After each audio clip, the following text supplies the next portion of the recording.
Ryan Reynolds here from Mint Mobile. With the price of just about everything going up during inflation, we thought we'd bring our prices down. So to help us, we brought in a reverse auctioneer, which is apparently a thing. Mint Mobile Unlimited Premium Wireless. How to get 30, 30, bit to get 30, bit to get 20, 20, 20, bit to get 20, 20, bit to get 15, 15, 15, 15, just $15 a month? Sold! Give it a try at mintmobile.com/switch. $45 upfront payment equivalent to $15 per month. New customers on first 3-month plan only. Taxes and fees extra. Speed slower above 40 gigabytes. See detail. This episode is brought to you by United Airlines. When you want to make the most of your vacation, book with United. They're an airline that cares about your travels as much as you do. United is transforming the flying experience with Bluetooth connectivity, screens, power at every seat, and bigger overhead bins to help fit everyone's bag. And with their app, you can skip the bag check line, get live updates, and more. Change the way you fly. Book your next trip today at united.com. Hey everybody, welcome to the Single Tracks Podcast. My name is Jeff, and today my guest is Riley Amos. Riley won the overall Under-23 World Cup titles in both short track and cross country this year, and finished 7th in the Paris Olympics, which is the highest an American has ever placed in the event.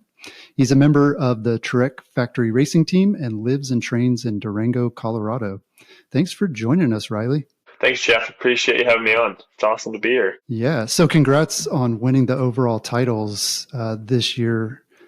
Going into the season, did you expect that kind of result? Like, were you targeting winning one or both? Like, was that even something you thought was possible? It's hard because, like, looking back, I went into the season setting some big goals for sure, with it being my last year as an under-23, the chance to go to the Olympics on the table. Like, I definitely planned my season like, hey, there's a lot of things I haven't accomplished in under-23. Like, I never stood on an individual World Championships podium, never stood on, well, I guess, actually I did get second at the World Cup overall, but like I had, in my head, I had a lot of, I guess, unfinished business in the under-23 category. And so I definitely was targeting World Cup wins and really targeting the Olympics. And the biggest thing was to hopefully stand on the top of a world championship, because as the last year under 23, it gets a lot harder after that. And so it's going to be a big opportunity to take advantage of. So I definitely looked forward and was like scared, a little bit scared of, like, I guess what I wanted to hopefully accomplish. But at the same time, I think that like definitely motivated me a ton to go chase those big dreams. Yeah. I guess I hadn't really looked at the results, like, going back that much. I mean, do you usually have a better chance if you are, like, your last year, you're 22, so you're like older than most of the other competitors? Like, does that give you an advantage, or like at what point does being older turn into a disadvantage, do you think?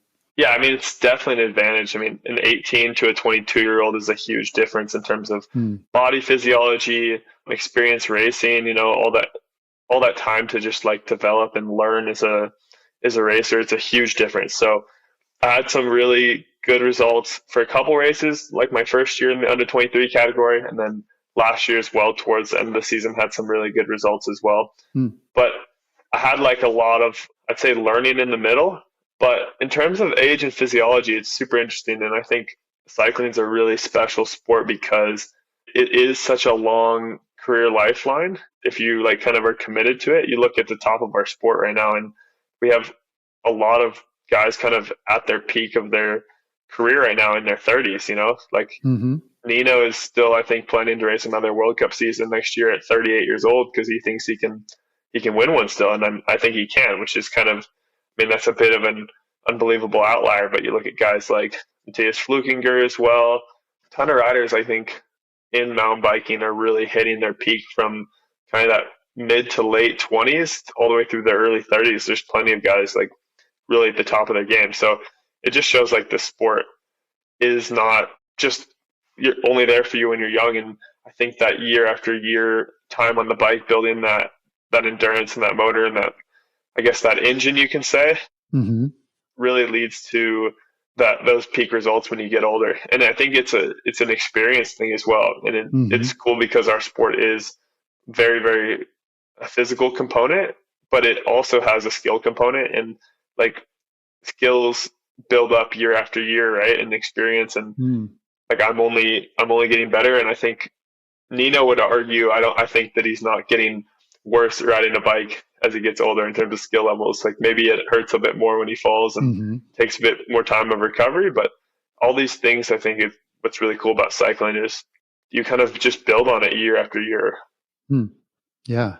That's interesting to think about too. Yeah. If like your physical like capabilities are kind of like diminishing, while at the same time though, maybe your handling skills are still improving, or your strategy, and like that's what overall Absolutely. like allows you to keep going. That's pretty cool. Do you see or anticipate any kind of changes to your strategy for next year now that you're moving up to elites? Is this kind of like starting over and you're like, okay, I'm the rookie around here, I gotta, kind of work my way up? Or do you have like a more clear path about how you can, continue to do well in the results? I think every year, right, you want to look back and reflect and see what went well and then what maybe you can improve a little bit. And I don't think that will ever change. Looking back at this year, I'm so lucky that there's so many highs, and I had so much go well, and overall really, really consistent season. And so I think we need to like definitely take note of what we did in terms of, winter training, timing, with some of that training at certain times, what led to success on race day, so I would definitely carrying that forward into next year, and a pretty similar layout in terms of winter training and early season racing. But there's definitely like some things as well I learned just from this year that I want to work on next year. And this is the first year I think I've raced as much as I did. I think I was close to like 30 race days. Whoa. From small races to World Cups, all the short tracks, XCOs, national champs, Olympic Games, World Championships, like I said, early season UCI races. So that was the most I've ever raced, and it went really well. But I think this year is the first year, I guess I kind of found my limit. And I think in the past, I was always just like super stoked no matter what, always motivated, always saying yes to everything I could in terms of events, races, helping people out, podcasts, media stuff, making videos, traveling around for other races.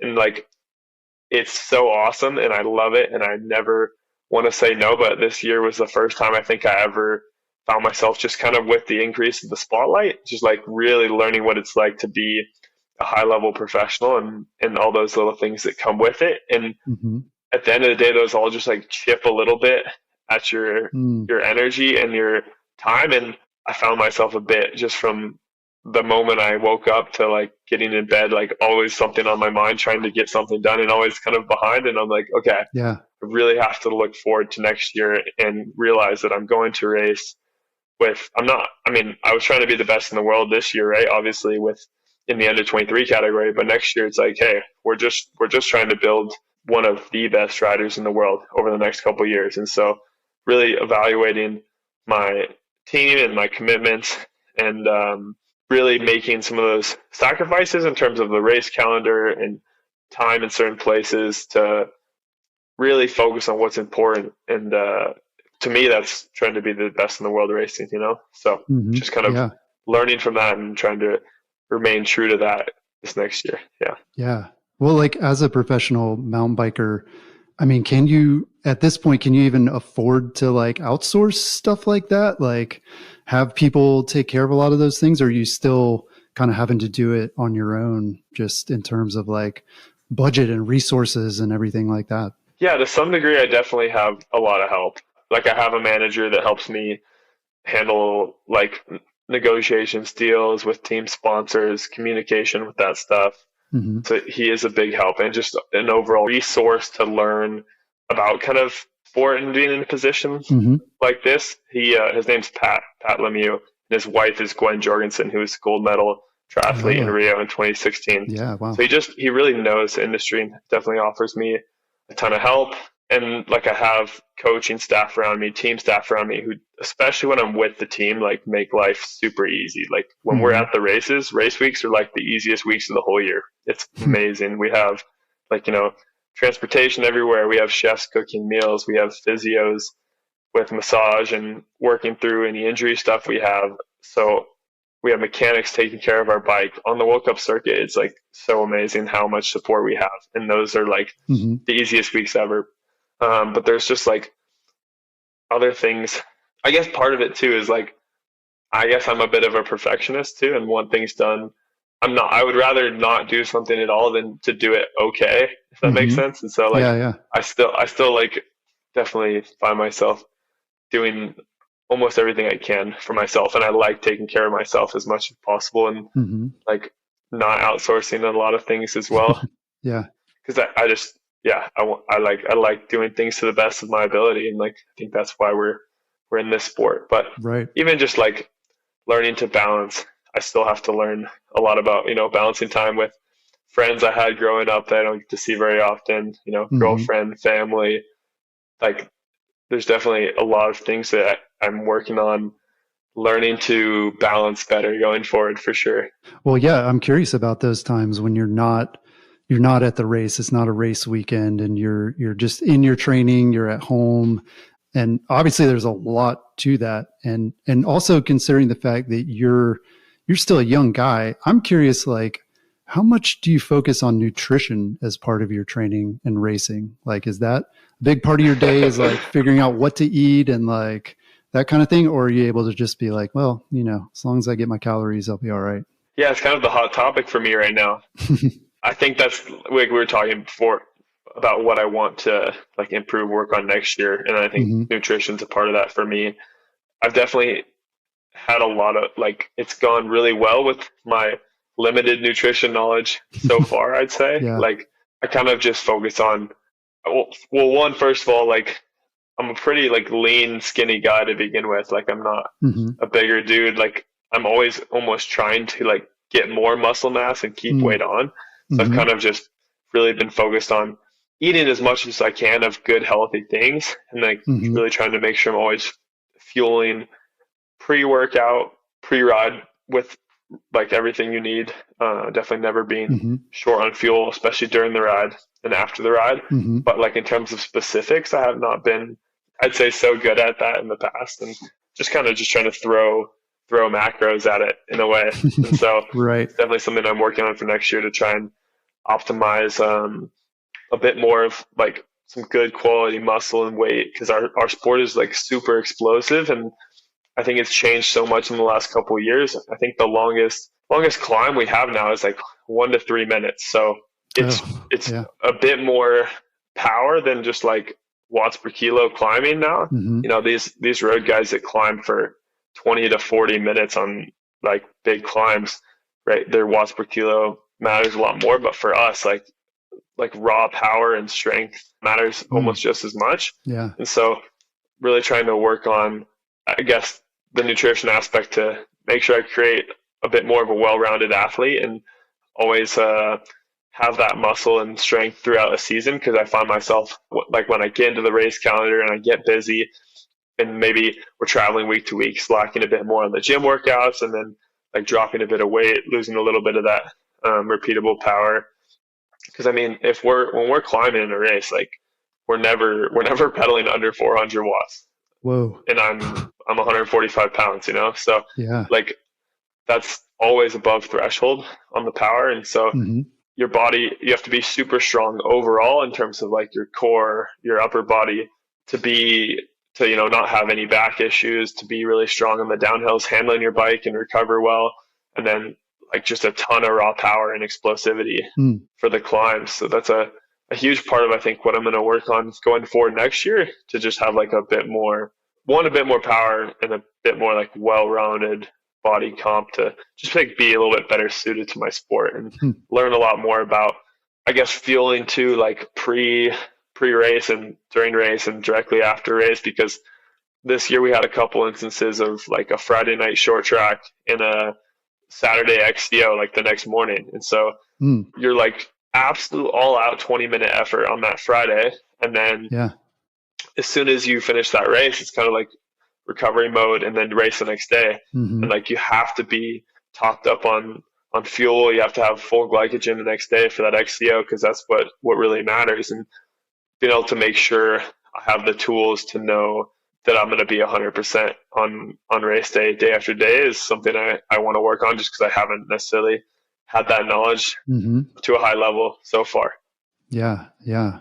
Well, one of your sponsors is Kinetic, which makes a clean energy drink. So how is that different from kind of some of the other energy drinks that are out there? Yeah, it's super interesting. I mean, like all these big name energy drinks, like, Monster, Red Bull, etc., like they're kind of using a lot of like sugar and caffeine to give you that like lift, Yeah. Kinetic's really interesting. I think ketones are a bit of a hot topic in endurance sport and cycling right now, because they're one, a natural source of energy when your body's in a low glucose state and you're utilizing fats. Your body basically like takes the fat and breaks it down into a ketone and uses that as a source of fuel. It's a super, super efficient source of fuel at like lower intensities at like ultra endurance stuff. Like the keto diet, when people describe like just feeling super good every day, like that's essentially why, is because their body's utilizing ketones. So like with these ketone energy drinks you see out there, one, it's adding an extra source of fuel when your body's in a super depleted state. It's a huge like brain and energy boost, like getting that same like kick almost as like caffeine, just like that pick me up, that lift. It's literally just your brain prefers ketones over glucose over any other form of energy. And so it's like, it's a super awesome natural pick me up if I go out and train 4 hours and come back and you just want to sit on the couch all afternoon because you just feel super tired. But like I'm supposed to get a gym workout. I find like having a Kinetic, I like, okay, I can kind of get up and conquer the rest of the day a bit, like when you're in that depleted state. So it's a super interesting tool that we're still learning a lot about overall in terms of the science behind how we can use it in cycling, the recovery perspective. But yeah, it's an all natural source of energy. These Kinetics figured out how to make it taste great, no sugars, no artificial stuff. Like it's just a clean energy source. And it actually originally came from the US government trying to find a super efficient fuel source for soldiers in the field who are just like out there for days to run their bodies off of. So it's pretty cool. Yeah. A lot of potential there. Yeah. Interesting. So another one of your sponsors is Trek. And I think I saw for the last World Cup cross country race of the season, you rode the Top Fuel, which is a full suspension bike. And you were running it with 120 millimeters of travel front and rear. What made you choose that bike for that course? And did you use it for a lot of the other ones, or like, how do you make that call? Yeah, it's super interesting. I think you've seen bikes kind of in cross country look so different in the last 5 years. I mean, just 5 years ago, right? You saw a ton of pro racers. I mean, probably only I'm trying to think, 5 years ago, probably only like 30-40% of the field had jobber posts, Right. You still saw hardtails being raced pretty frequently in the XCOs.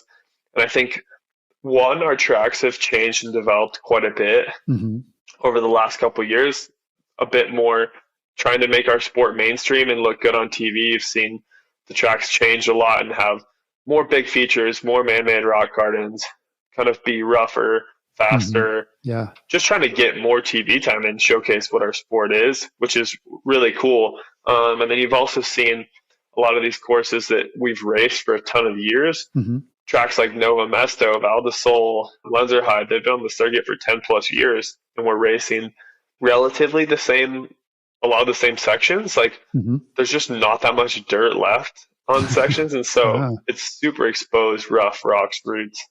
And you've seen a little bit of this trend, a little bit of this change for the first time. I think a lot of companies, a lot of racers are really realizing how much they can save energy and increase speed if they really dive into the engineering and the testing behind the equipment. I think for so long, cycling was such a physical sport, and now it's getting competitive enough and it's getting close enough that racers, companies, brands are looking for every little niche they can now to win, which, I mean, that's the pinnacle of high level sport. And so I guess as things have changed and changed really, really rapidly, we've had kind of, I guess, some questions on what really is the best equipment for what we're racing, and doing quite a bit of testing. We've seen the Super Cal be an amazing bike on a lot of our tracks, but then on about, I don't know, 30-40% of our tracks where it's really rough, one especially like when it's seated pedaling rough, like flatter terrain where you're really on the pedals through big holes, roots, rocks, and you're trying to maintain speed, maintain momentum while pedaling. Some of these bigger travel setups actually have been proving a bit faster, a bit more efficient. So on a track like Lake Placid, you still saw me go for the Super Cal because it is by far the perfect bike for a track like that. A bit smoother, a bit higher speed, not so rough. It's a perfect bike for sure. And the stiffness and the handling of the Super Cal is so good. And then the option we've been testing and trying for some of these rougher tracks is the Top Fuel. Like you said, it's built for production. It's kind of like a 130 light duty downcountry bike. Right. Not necessarily built for racing at all, but we've done some testing and some tweaks on it to see if it is a viable option. And I think we're going to continue to experiment with that and hopefully race it a bit more this next year. But for a track like Mount St. Anne, based on kind of some of the testing we've done, we've really seen how it can be, one, saving more energy faster through the rough sections, which I mean, by the end of an hour and a half race really does add up and convert to time savings. Yeah. And so Mount St. Anne is super rough, a ton of roots, a ton of rock, super like tight, demanding, steep. And I was pretty confident it was a better bike for there based on just kind of some of the testing and research that we've done. So I think as the sport gets more competitive, you know, as the tracks get change a little bit, and we're always pursuing trying to be the best in the world, you know, and like I said, as I'm transitioning to elite and trying to chase those elusive elite World Cup podiums, you know, we're going to be trying to do everything we can to get there. Yeah. Well, one of the things that, you know, a lot of mountain bikers, not racers necessarily, but a lot of mountain bikers over the last several years have been saying is that like weight doesn't matter anymore. It doesn't matter as much. Is that even like a conversation that you have or a thought in terms of like, oh, well, if I have a dropper post on the bike for this race, it's going to add, you know, let's say half a pound or whatever. Do you do that math and figure out if it's worth it, or are you also are racers like you in the same camp of saying weight is not the main focus? What we want to do is figure out like how this is going to perform in the race. Yeah. I think, well, first off, definitely weight's still a big focus, still a big concern, because we are going uphill on really steep stuff and you're carrying that, especially for, you know, lighter riders. The percentage of a pound increase on your bike to body weight is a huge thing. Yeah. So weight's still very much a concern, but at the end of the day, like what wins races is the fastest time, right? And so what we're learning is weight doesn't always transfer to time. Okay. And so we're not necessarily, you know, race to race really able to test and like, you know, do the math necessarily on like what's the best thing. You know, maybe someday down the road we will. It'll be an interesting time for our sport, I think.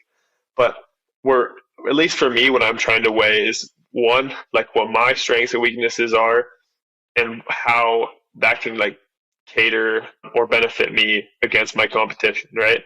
So I find myself pretty confident in good technically. You know, I come from a mountain bike background. I love riding and racing the mountain bike. I didn't grow up on the road or cross, and so like the actual skills of riding the mountain bike is what I love. I love going on hard rides in the mountains on single track and on tough features. Like that is what I love, and I find I usually don't struggle so much there.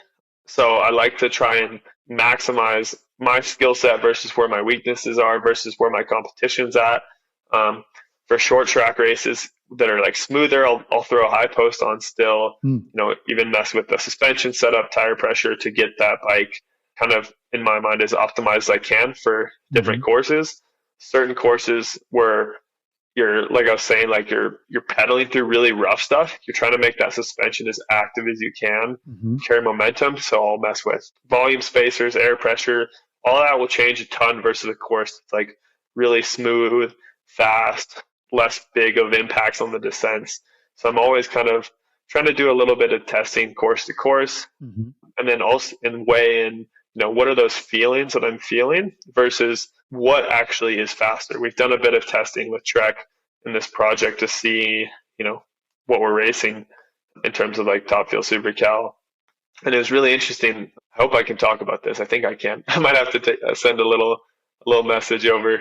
But we actually, in a lot of instances on certain bike setups, that we quote unquote felt slower or not as confident, but we actually went faster around test loops, which is super interesting. And so that's kind of where this driving this question around bike setup and what we're racing on is sometimes, that feedback of the trail or something you've been riding for a while, you feel confident, you feel fast on it, but it's not actually faster on the clock. So it's super interesting to be able to put a bit more data behind that and learn a bit more about, energy savings, momentum, how that actually plays into it instead of just, watts per kilo up the hill. And so there is a balance. Like weight is still very important. You're still accelerating and deaccelerating the bike out of every corner in a short track, and the rolling mass on the wheels, the actual mass of the whole bike that you have to constantly accelerate, that does make a huge difference. And we're still always trying to have the lightest setup we can. But in certain settings, the dropper post is a great example of, hey, the control you're able to have on that and the energy savings you're able to have based on the position you can ride that bike in on the descents, on the corners, it 9 times out of 10 outweighs the weight penalty you get. So that's the question of, that weight versus performance that we're trying to find. This episode is brought to you by United Airlines. When you want to make the most of your vacation, book with United. They're an airline that cares about your travels as much as you do. United is transforming the flying experience with Bluetooth connectivity, screens, power at every seat, and bigger overhead bins to help fit everyone's bag. And with their app, you can skip the bag check line, get live updates, and more. Change the way you fly. Book your next trip today at united.com. I've got a lot of grandbabies, like a lot. And when it comes to finding a gift for each of them, it could add up. But this year, while I was making my way through Walmart, I realized I don't have to spend a lot to get the gifts they'll love. An OPI mini mani set. I'm gonna do so much nail art. Oh, yeah! A Lego set. My own Awala water bottle. Ooh, and that's just half of them. Shop great gifts they're sure to love for $25 and under at Walmart. Yeah. It sounds like you're a big dropper post guy. Are you part of that 30 to 40% that's running one most of the time, or is it still depend? Well, now I think that was 5 years ago. I think now you probably see 90+% of the field on dropper posts all the time. Every race. Short tracks included. Yeah. This year I did for some of the super fast flat short tracks where you're not having to ride anything really steep and get behind the bike. There's not a ton of corners. I did find myself running a high post at times. Like at World Champs, when I won the short track, I was on a high post there. So like I said, I'm trying to just weigh pros and cons of where my strengths are, where my weaknesses are, where my competition strengths and weaknesses are, the track I'm on. You can nerd out. There's always a balance for sure of okay, what are you really stressing about? And is it important? Is it really going to make that much of a difference? But yeah, we're chasing world-class performances. And so we're trying to just have world-class application to the process, Right. Yeah. Makes sense.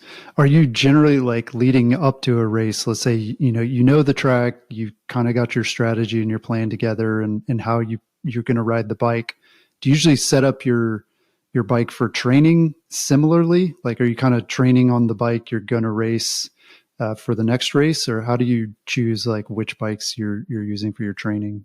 Yeah. In training, I don't stress that much, to be honest.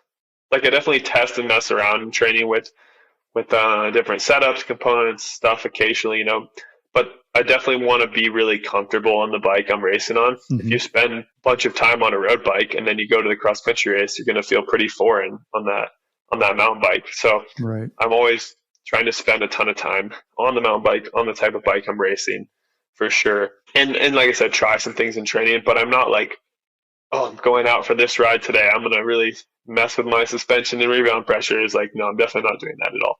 At home, I'm pretty set and forget unless I'm really, like I said, trying to test something new. But I am always trying to think about those tracks I'm racing, think about, what I would potentially race there, what that track's like, and definitely test some of that in training as well. But it's amazing how different the bike can be at home versus when your mechanic puts 10 hours into freshening everything up. And when you get it out on the track, it's it's an entirely new bike. It's pretty funny how our mechanics always have jokes when they haven't seen us riders for a while, when we come back to the circuit, whose home bike's going to be the worst, whose bike got taken care of the least. And there's like always a little competition who did the best job maintaining their home bike, because these mechanics are so good at what they do, and they have a super high standard of excellence, which is amazing. And when they go through a bike, there's not one bolt that isn't checked, there's not one bearing that isn't replaced. Forks are rebuilt World Cup to World Cup with fresh oil, and it's pretty unbelievable how much of a difference it makes. It's pretty amazing when you get on a freshly serviced bike, how good it feels and how fast it feels. It's pretty cool. Yeah. I mean, it sounds like you get a little bit of like resistance training in too, it's like the guy in baseball in the batter's box, he's got like the weights on the thing. So when he takes the swing with the real bat, like it's much easier. Yeah. So that makes a lot of sense. Kind of, huh? Yeah. I read that you joined the Durango DEVO mountain bike program when you were in second grade. Seems like you were really into biking from an early age. How'd that happen? Well, my parents, I guess, moved to Durango before they had me. Both my parents are from Arizona, and they moved around quite a bit, trying to decide, where they wanted to live. My mom and dad are super into the outdoors. My dad loves hunting, fishing, and actually rode a mountain bike a little bit as a kid, and they just loved Durango. And so when they had me, I was me and my brother, I have a younger brother, they really focused on just kind of keeping us super busy and trying everything we could. Outdoors, sports, like literally everything from soccer, football, basketball, baseball. I went to a breakdance class when I was a kid. They just were trying to keep us super busy and I guess kind of see where our passions were. And for me, I loved Durango DEVO because it wasn't necessarily like a competitive sport. It was truly just getting kids on bikes and letting them explore the world around them, having a ton of fun, and doing things that were just so special that not a lot of kids get the opportunity to do. I think when I was 13 years old, I went with the DEVO Explorers program. So the Explorers program, we went on a bike ride, but we also like did cool things like explore a cave or do some rock climbing. And we did a bike packing trip from Durango to Telluride to go see like a little concert in Telluride. Wow. So I was probably about 80 pounds at the time, and my fat bike with all my gear on it was probably about 80 pounds as well. Whoa, and fat bike. We just did so much cool stuff growing up here in Colorado, and with Durango DEVO, with the mission being, not building the fastest racers, but like developing lifelong cyclists one ride at a time. So I think that is the reason why, I'm here in the sport, is because I grew up in Durango, and programs like Durango DEVO that, showed me how much you can do with the world around you with your bike, and for 13-year-old kid, the freedom I had, to get around and to explore these amazing mountains around home and trails and hang out with friends and socialize. Like there's so much that the bike brought me that was so much fun, that was what definitely got me into bikes. And so like you said, in second grade, my parents had me try Durango DEVO for the first time. I was still playing lacrosse and riding DEVO pretty full time through middle school. And then in high school, when I started doing some of the NICA programs, some high school league racing there, and I was definitely naturally good, and I was like a podium contender, always kind of chasing that podium, but I never could quite win anything like my freshman year of NICA. Really? And I was super driven and motivated because I was like, okay, I really like this. I'm super competitive in this. I love it. I'm good at it, but I really want to like go for it a bit. And so I stopped playing lacrosse and kind of, I guess when I was 16, then at that point, kind of went full time trying to be the best junior mountain biker I could be. And I actually started working with like a coach to learn a bit more about training, and when you want to ride, you actually want to ride big hours at a low intensity pace in the early season. Like I didn't know any of this stuff. I didn't know that there's all these big races that USA Cycling put on around the country that you earn points and you can go to national championships and have a call up there. So there's like this whole new realm I was trying to like get into and learn when I was 16. And I went to national championships at the end of the year in Snowshoe, West Virginia. I'd never been to the East Coast, just me and my mom. And I won my first ever national championships there. And so that was kind of, I guess, the moment where I was like, man, this is cool. And there's like a chance for me to do this. Yeah. And so the next 3 years I rode for their national team, which is like a junior and U23 development team that's supported by Trek. Julia Violich runs that team. And it's kind of a really, really cool opportunity where 17, 18, 19-year-old kids get an opportunity to have some support and help and kind of chase their dream of trying to be a professional cyclist. And so that program was awesome because we just had so much fun. We had some help getting to some big races, some help with equipment. And I had a really, really awesome junior UCI time and raced a lot of big races around the US, Canada, went to my first world championships at 17 in Mount St. Anne, Canada, which is just such a legendary track as we talked about before.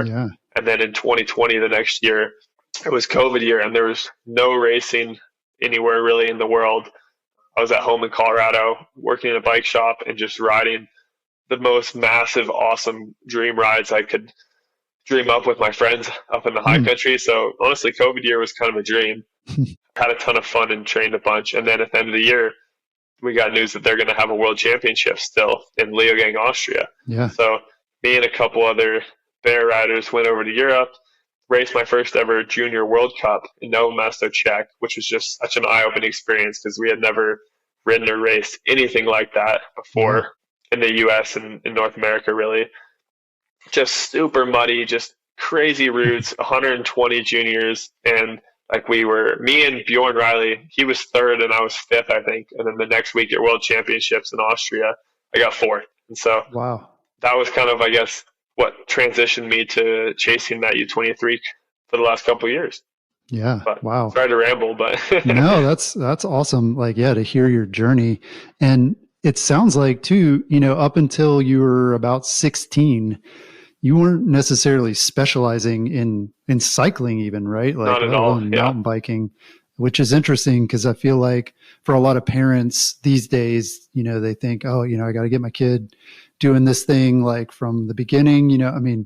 3-year-olds play soccer and t-ball and these sports that, that you just are like, what are these parents thinking? Do they think that they're going to, one day be a professional soccer player or baseball player? But it sounds like your approach is the more sensible one where it's like, you kind of just build that and try different sports. And I'm sure you learn a lot that way too about just what you're capable of and what you enjoy. And that's super interesting. Yeah. I mean, at the end of the day, I think it's a huge lesson, right? Is like the parents can't play their kid's sport for them. Right. Like you can always expose your kid to a ton of different things, but they have to like want to do it. And so that's kind of what happened with me is played a ton of different sports. I was just a super active kid, stayed super busy, kept me fit, kept me from being bored. And the bike just like kind of blossomed, or my love for the bike, I guess, kind of blossomed over time. And like I said, I didn't know anything about racing and high level cycling until I was 16 years old, basically. Yeah. Well, and it's interesting. I mean, there's a lot of people talk about the fact that you and Christopher Blevins and Sevilla Blanc, I'm curious, like in Durango, like at your high school, is like the mountain bike team, is that like the team to be on? Or is it still like a pretty normal place where like, the popular kids play football and basketball and, it just so happens that there's also a lot of mountain bikers? It's definitely still a normal place, I'd say. But I think Durango's one of these special communities where you're not weird if you're on a mountain bike, right? Like it's super normal and social, like, and we really embrace mountain biking as like a core aspect of our community. And there's way more kids now than when I was a kid, even growing up, and just riding around with their friends after school. And it's just a much more ingrained part of our community than a lot of other places. And just like being outside, being active on your bike in the community is huge. It's what we strive to be known for. And I think it just provides another outlet and opportunity for kids, who, don't love those traditional sports maybe as much. The biggest thing for me when I was 16, 17, 18, really learning the sport is that I had so many amazing professional mentors in my community. Right. My first coach, Todd Wells, who's a 3-time U.S. mountain bike Olympian, to local underground group rides where we'd go on, and I learned about drafting and riding in the pack, and from guys like Howard Grotz, Payson Galvin, Ned Overend, they would just show up on these local rides. And so it was so casual, but we were doing something super high level at the same time without even realizing it. And I think that's a huge part of what taught me so much, is that I was exposed and learning from such a high level in such a casual environment that it was just second nature, and I think that's what's special about this community for sure. Yeah, that's cool. Well, another community I wanted to ask you about is Bentonville, because I know the USA Cycling national team is based there, and you probably have done some training there. I'm curious, how does the riding there compare to Durango? Are there things in Bentonville you're able to work on that you can't do in Durango, or is it more about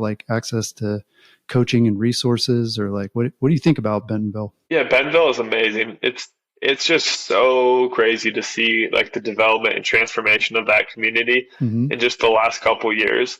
Their entire community is just invested in creating outdoor space in mountain biking and other sports as well. But it honestly feels like mountain bike Disneyland there. It's just there's so many, all of their I think just the main difference is their trails are so built with purpose, and there's so many awesome features and jumps and berm trails and art incorporated in them. They're all just built with purpose to be a blast for all ages, which is huge. All skill levels, all ages, everybody can find a place to have a ton of fun, and the whole community and businesses and restaurants are all ingrained in it. And so it's such a cool thing to have for cycling and for mountain biking, because just it just puts it super mainstream and changes a ton of people's lives and communities with it. And it's crazy because Bentonville, Arkansas wasn't really on the map for anything besides Walmart in the past, and to see there's almost nobody in that area that isn't stoked on what they've done in mountain bikes. And so it's impressive how well they've done it and incorporated everybody to some degree, to where nobody hates all of the growth and the people influx, when there are a lot of people you'd say could be just as scared to that change and maybe not embrace it as much. So yeah, it's pretty mind-blowingly cool, and they do have a ton of resources for cycling in every way. And I think the biggest thing though is how everyday mountain bikers from all over the US can get inspired and find a place to go ride in Bentonville, because you don't find a lot of places. Mountain biking is not a super easy sport to begin with, in terms of fear of getting hurt, there's some of those skills, and a lot of trails are not just super beginner friendly in a lot of places. And so it's a huge thing what they've done there for sure.